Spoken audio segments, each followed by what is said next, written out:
Hello again, everyone. This is Randy, your Sewing Machine Man, and what we have today is just what we call a helpful hint. And this is something that was taught to me because I didn't know. So there's folks out there who I correspond with. Either they call me or we text, or sometimes they make a comment on the YouTube channel. But I welcome their comments because they're helpful, and sometimes I can help them because they ask me a question and I know the answer. And every answer I have is an answer that someone gave to me. I wasn't born all knowing, all seeing. I wasn't that everything I learned 49 years, every day I learned something new.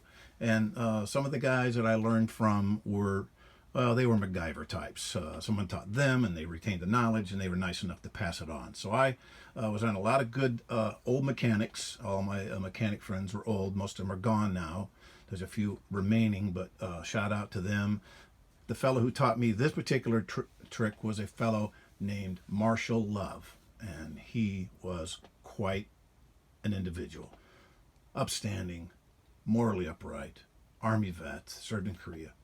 Awesome guy. But in addition to all his wonderful attributes, he was a grade A, #1 mechanic, and he taught me this little trick.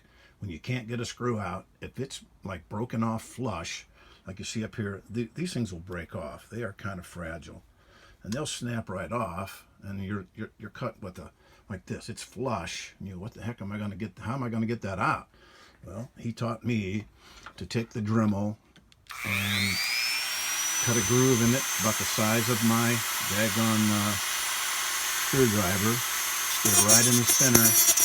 Cut that groove exactly in the center, and if you have to go down, if you can get away with it as an industrial machine and it's not on the surface like a needle plate screw or something like that, you can actually go down a little bit into the base metal that it is screwed into and get a screwdriver that's the appropriate size. You don't want it to be wider than the slot, and then you put it in there.